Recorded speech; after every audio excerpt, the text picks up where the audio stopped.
Bonjour et bienvenue dans une nouvelle vidéo Goont concernant la gamme Goont HM250 Fluidline. Dans la vidéo d'aujourd'hui, nous allons vous présenter une expérience concernant l'écoulement libre d'un réservoir. Jetons un coup d'œil rapide à la théorie derrière cette expérience. Pour cela, nous utilisons un vieil ami, l'équation de Bernoulli. Dans notre cas, à quelques différences près et les simplifications qui en résultent, elle est aussi connue comme le théorème de Torricelli. En comparant la position 1 au sommet du réservoir ouvert et la sortie 2 de la buse, nous pouvons faire quelques hypothèses. Tout d'abord, la vitesse à la surface est pratiquement nulle. Nous pouvons donc exclure ce paramètre. Deuxièmement, nous utilisons notre buse comme point de référence.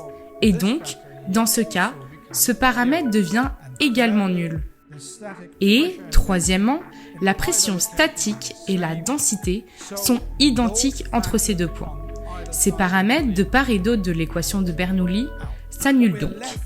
Il nous reste cette équation. Cette équation nous est connue car elle est décrite aussi comme la vitesse d'un objet en chute libre d'une même hauteur que notre niveau d'eau dans le réservoir. Il est également intéressant de noter que le diamètre de la buse n'apparaît pas dans cette formule. En d'autres termes, il n'a pas d'influence sur la vitesse de l'écoulement. Ou peut-être que si. C'est exactement l'intérêt d'avoir différentes buses et de comparer les résultats expérimentaux aux valeurs théoriques. Passons maintenant à l'expérimentation. Laissez-moi vous montrer l'équipement.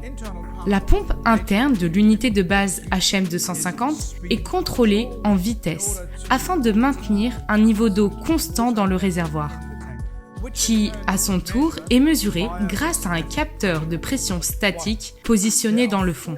Vous avez le choix entre 4 buses avec des diamètres et des formes différentes.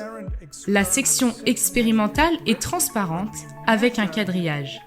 Mais nous mesurons la trajectoire de la parabole avec plus de précision à l'aide d'un pied à coulisse numérique qui transfère ces données automatiquement à l'IHM de l'unité de base HM250.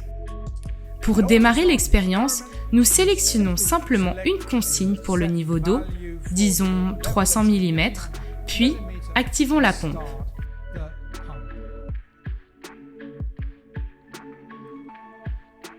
Nous observons le niveau d'eau qui monte.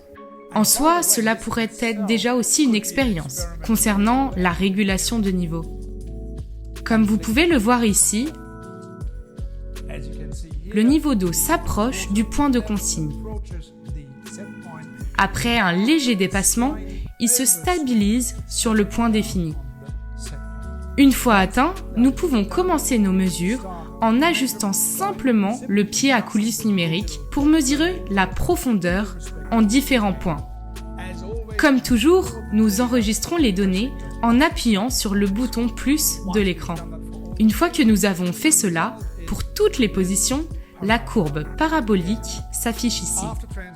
Après avoir transféré les données vers vos tableurs préférés, vous pouvez comparer les mesures avec les buses respectives aux valeurs théoriques. Pour résumer notre expérience, nous pouvons dire que plus la buse est petite et moins elle est arrondie.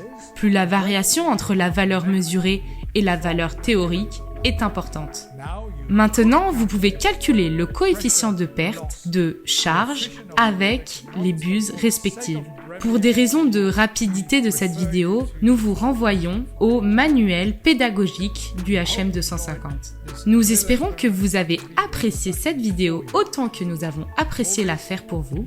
Et, comme toujours, pour plus d'informations, veuillez visiter notre site goont.de. Merci de votre attention, au revoir et bonne chance dans vos projets d'enseignement.